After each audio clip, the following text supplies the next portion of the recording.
बहुत मुश्किल है उस इंसान के हर काम को समेटना, और फिर भी मैंने छोटी सी कोशिश की है। मैं चाहूँगा कि आप सभी सुने।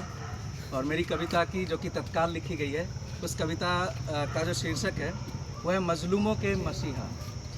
मजलूमों के मसीहा इस कविता में जो पंक्तियाँ हैं वो इस तरह से है कि सदियों के सौतेला व्यवहार से जब समाज में असमानता आई, जातिवाद और सामंतवाद ने जब अपनी जड़ें जमाई, फिर एक मसीहा आया गरिमा से जिसने जीना सिखाया।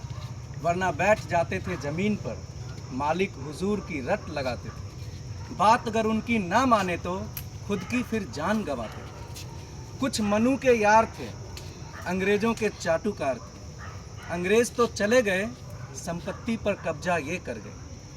अब संपत्ति ना अंग्रेज़ों की थी न केवल इनकी, हक तो सबका है। तो उस युवा से जब ये न देखा गया, निरंतर भेदभाव न सहा गया, और जब उससे न रहा गया, वो संघर्ष अग्नि में कूद गया।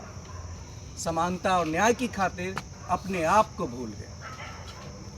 कभी 74-75 के आंदोलनों में फांसीवादी सत्ता के खिलाफ समाजवाद की अलख जगाई, तो कभी आडवाणी की नफरती रथ को रोक संप्रदायवाद की होलिका जलाई।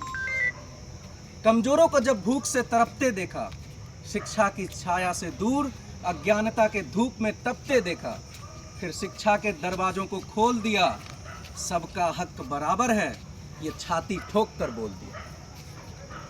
जब जातिवादियों और सामंतवादियों ने मजलूमों की नींद उड़ाई, तब इस मसीहा ने डटकर उनकी बर्बादी की बिगुल बजाई। महिलाओं को जिसने सम्मान दिया, सम्मानित जीवन का स्वाभिमान दिया, आओ बताता हूँ नाम उस मसीहा का जिसने बिहार के मृत करोड़ों को नया जीवन दान दिया, लालू प्रसाद यादव। और आखिर में कि ओ समाजवाद के दीपक, तुम यूं ही जगमगाते रहना। जब भी अंधेरा हमारे जीवन में आए, अपनी मौजूदगी से उसे मिटाते रहना। जन्मदिन मुबारक हो लालू प्रसाद यादव।